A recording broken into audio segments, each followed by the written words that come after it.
So the next thing to do is to actually measure out our yarn. So I'm going to show you how to make the triangle yellow Angry Bird because he's a little bit different than the others. The others simply stay round. So first, you take any type of yarn, Burson's probably best, and I'm doing it in arm lengths. Now, I have shorter arms, so I usually do about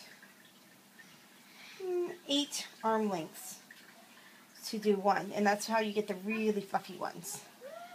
If you have longer arms, you can do shorter arm lengths. It's really kind of a test and go thing, so if you find that that you are getting too puffy or not puffy enough, you can adjust how much yarn you're using. Now, the instructions that I received stated to pull it through one string at a time, and you could pull it through 2 strings at a time if you fold it over, and it would make it faster. But I myself have made over 40 of these, so doing that's not possible. So what I've done is I've folded it in half, actually 8 times. So at the top I have 1 string, the end string, and then I have 3 loops. Okay, so to make sure I know which side I'm starting with, I always cut the loops. And once I have the loops cut, then I have 8 strings at the top. This actually makes it very simple, very fast. It usually takes less than 2 minutes to wind the whole thing. So you stick it over top of the circle.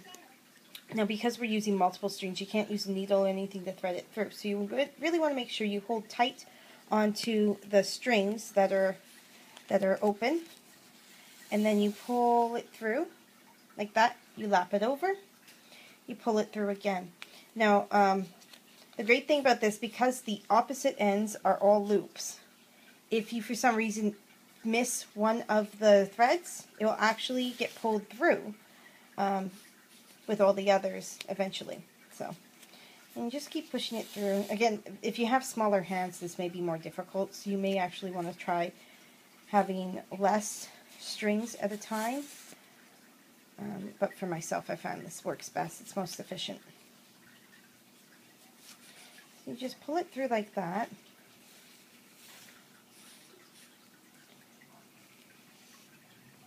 And you want to make sure that it's tight next to all the others. It's okay if it overlaps a little bit, because with this amount of thread, you're actually going to end up going around twice. Sometimes even 3 times, depending on the size of your circle.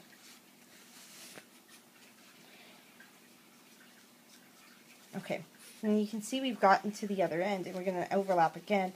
One of the main things to do here is to make sure that you cover this section, because you want to be able to let go of this now without having to worry about it falling through. So just make sure you overlap like that. See, and then that way you don't have to hold that anymore. And you can turn it freely. See here, I forgot 1 string, but if you watch, it gets pulled through eventually because they're all in loops. So it makes it much easier in terms of getting it around. This one's actually going to get around 3 times, which is good. It'll be nice and fluffy. One other thing to remember too, when you're cutting out that original circle,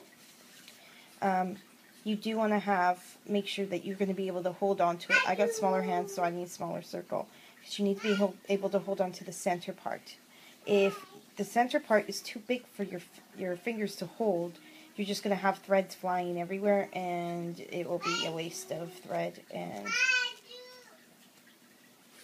okay, so now we're done. And you can see some of them are longer than others, which is fine. You can try pushing. Mine's really, really full. Really, really hard to push through at this point. If you want, you can try pushing it through more. I'm not going to bother because this is going to be fluffy as it is. I'm just going to set this down here. And the next thing you need is a string, which you're going to use to tie together the little pieces of yarn to make your pom-pom. I usually take a string about 6 inches long, just because it makes it easier to make sure you're getting it tight. Now, with the pom-poms, you are able to tie them to things. So if you leave this string even longer, when whatever's left over, you can use to tie it onto backpacks, whatever you want. So this is the tricky part here. You need to hold into the center in order to make sure that none of the pieces fall off. Now you take the scissors and you just cut between, holding on to the center, making sure none of the pieces fall anywhere. This is where the two pieces of paper come into play. As you can see, you stick your scissors between the two pieces of paper and use that to cut along. If you cut part of the paper, that's okay. I do find sometimes I do that, especially in this instance where I have lots of yarn. It's really hard to cut through it all and not get the paper.